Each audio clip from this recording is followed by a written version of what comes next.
ti, Senhor, Cristo, palavra de Deus, Cristo, palavra de Deus.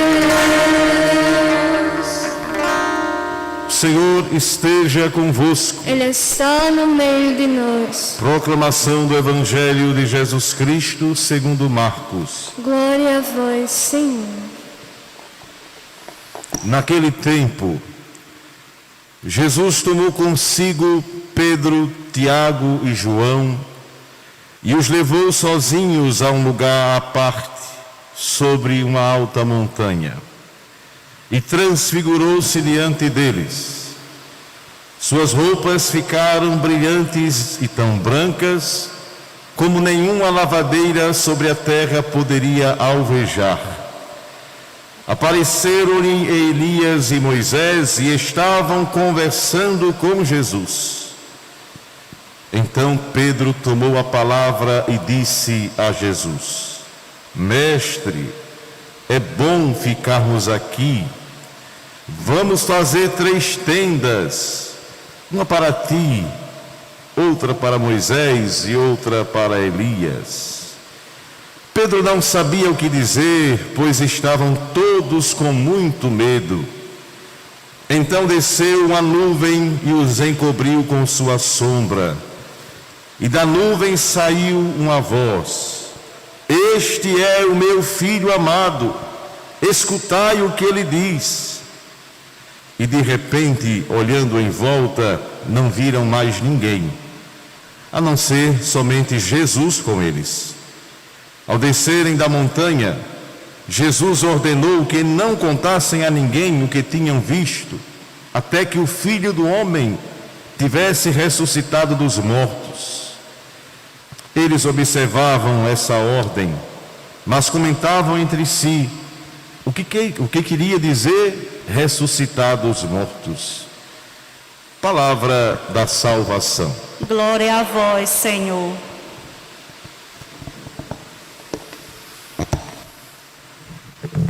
Meus irmãos, minhas irmãs, este segundo domingo da Quaresma nos brinda com leituras extraordinárias. Alguém poderia dizer, mas padre, toda liturgia não é extraordinária? Claro, é verdade. A palavra de Deus é sempre extraordinária. Ela é sempre triunfante. No entanto, para cada momento, Deus separa a palavra certa.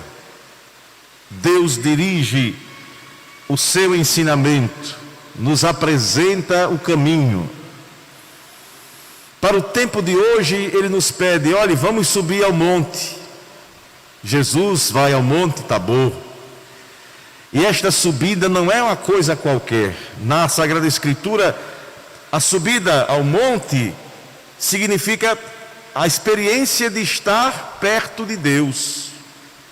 Claro que Jesus é Deus. Portanto, essa subida ao monte é tão significativa que é cheia de sinais. Esta subida ao Monte Tabor, contada por São Marcos, ela tem muitos sinais. Vou contar alguns para vocês. Primeiro, Jesus toma consigo Pedro, Tiago e João. Mas por que os 3? São melhores que os outros? Não eram 12 apóstolos? E os discípulos, os outros, ficaram aonde? Cada um desses 3 significa um sinal importante de Jesus. Pedro significa a humanidade fragilizada, mas perseverante. Tiago significa o homem da fé e da oração. E João, a experiência do amor. Cristo sobe ao Tabor com a humanidade de Pedro, com a fé, experiência de Tiago, e com o amor, experiência de João. E aí houve uma experiência profunda da transfiguração, que nos unirá e nos une à ressurreição. Por isso que Jesus termina: não digam a ninguém o que vocês viram, até que o Filho do Homem tenha ressuscitado dos mortos. Porque a transfiguração de hoje já é uma experiência da ressurreição que Cristo vai vivenciar. Neste espaço do monte, a humanidade de Pedro em Pedro, a fé, experiência de São Tiago, e o amor, experiência de São João, diante da confusão de Pedro, que dizia: olha, mestre, vamos fazer 3 tendas. Antes disso, aparece a confirmação do Antigo Testamento: Elias e Moisés. Moisés, o homem da lei, e Elias, da linhagem profética. Olha só que experiência profunda esta leitura do Evangelho de hoje. Diante disto, diante da incompreensão dos discípulos e daqueles que lá estavam, diante de Pedro, que queria humanamente acomodar, porque Pedro ficou assustado e viu, imagine só que visão ele viu ali. Vamos fazer 3 tendas para acomodar, é o nosso jeito, né? Humano. Aí vem a intervenção do céu, vem a certeza da confirmação, para esmagar a confusão de Pedro e para confirmar a certeza de quem é Jesus. Deus do alto: este é meu filho amado, escutai o que ele diz. Escutar o que ele diz. Escutai o que ele diz. Vamos para a primeira leitura. Abraão escutou a voz de Deus e estava levando Isaque para o sacrifício, o seu filho único, porque escutou a voz de Deus e obedeceu a Deus. Já estava para apunhalar o filho com a arma para tirar a vida, mas Deus viu que a obediência de Abraão valeu o teste da fé. E neste exato momento em que Abraão está para matar o seu filho, sacrifício perante Deus, o anjo aparece, o enviado de Deus, e pede que ele não faça. Não estendas a mão contra teu filho e não faça mal nenhum, porque agora sei que temes a Deus, pois não me recusaste teu filho único. A obediência a Deus não nos leva à morte do pecado e do mal. Mas Deus não poupou o seu filho. Eu sou apaixonado por essa cruz aqui, porque eu, pessoalmente, sou devoto da Santíssima Cruz. Tenho bastante cruzes. A experiência da cruz me faz lembrar de um Deus que é humano e divino. Deus não poupou, Deus não tirou o seu filho da cruz, Deus não... O que ele fez com Abraão, ele não fez. O que ele fez com Isaque, ele não fez com o filho dele. Porque há uma diferença.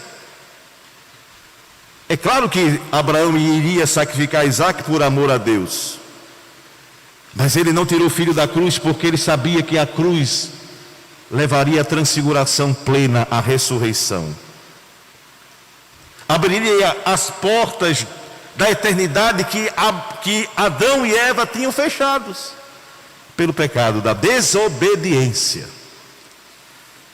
O pecado da desobediência, que eu já falei aqui, foi a porta de entrada para a morte. Porque se não houvesse pecado, não teria morte. Mas Cristo abriu as portas da eternidade com a passagem da cruz e, sobretudo, com a plenitude da ressurreição. Aí, a segunda leitura vai nos dizer de forma profunda a experiência de São Paulo com os romanos. Só tem uma coisa que nos separa do amor de Deus: nós mesmos. Nós.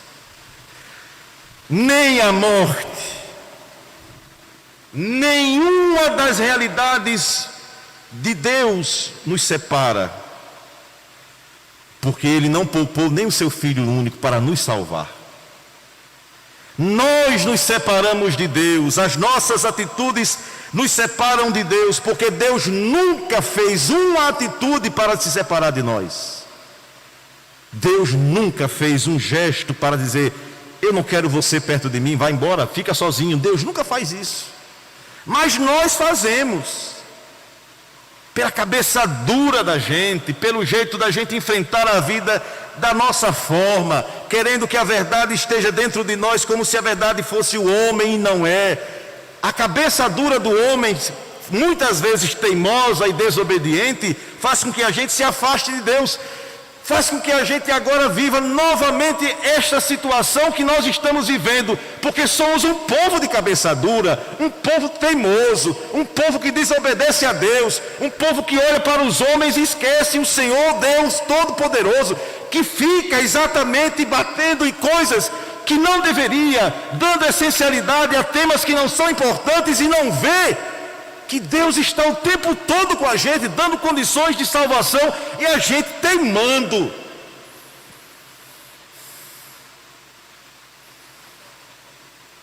E a gente teimando. Mas não só agora. Não é por conta desta pandemia. O fato de estarmos aqui, celebrando hoje mais um domingo antes de um tempo sem missa presencial, é porque nós somos constantemente um povo teimoso. Sem pandemia ou com pandemia, nós somos um povo de cabeça dura. Nós somos um povo que Deus está o tempo todo trazendo a manifestação dele. A cada Eucaristia a gente poderia ter essa certeza: Deus está vindo. Toda missa Deus se manifesta, toda Eucaristia Ele está presente. Mas muitas vezes nós estamos na missa de coração longe, de corpo presente, com ódio, com coisas, com divisões, com intrigas. Isso não pode acontecer. Isso é a pior pandemia, é do coração chagado, odiado, cheio de rancor.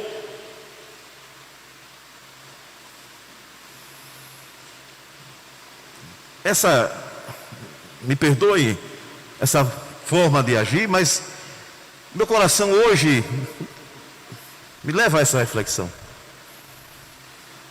É o Senhor nos chamando para o monte e a gente querendo ficar no chão. Ah, padre, eu sou assim, não mudo mais não. Essa é a pior desgraça. Essa é a pior frase que um padre quer escutar de um filho. Essa é a pior frase que Deus quer ouvir de alguém que desistiu de si, que não acha que tem mais jeito. Não, eu sou assim. E quer obrigar a Deus a entender esse jeito. Como?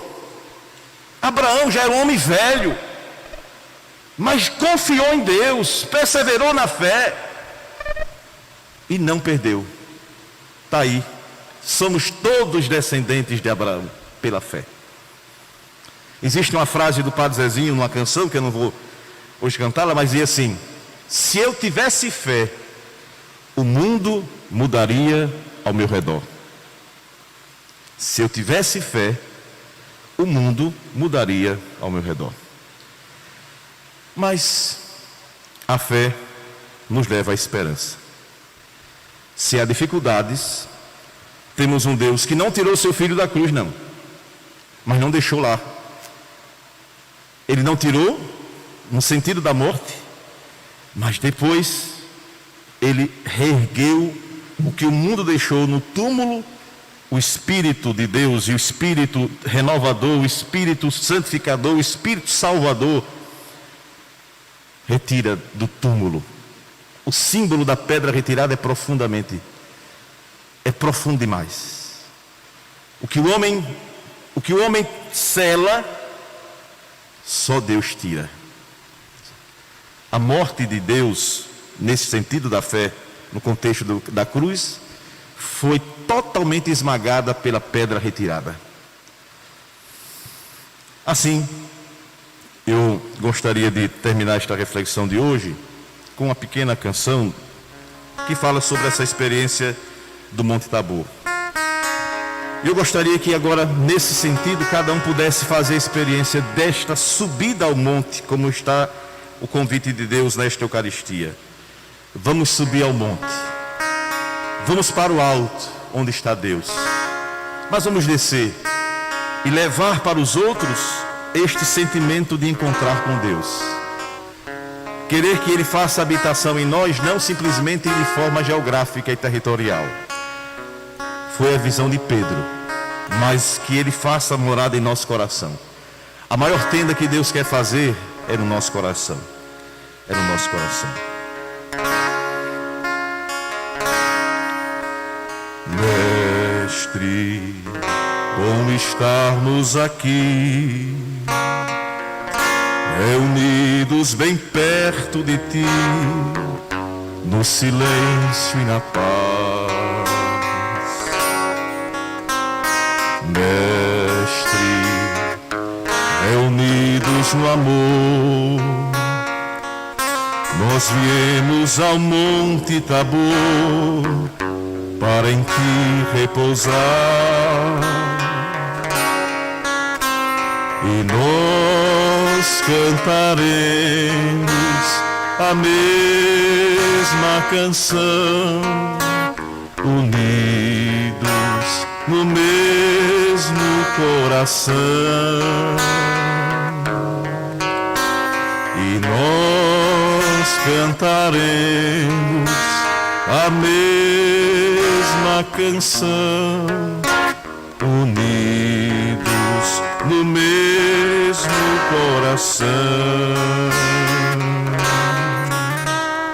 Mestre, ao sairmos daqui, nós iremos Teus passos seguir, com sementes na mão. Mestre, nós queremos plantar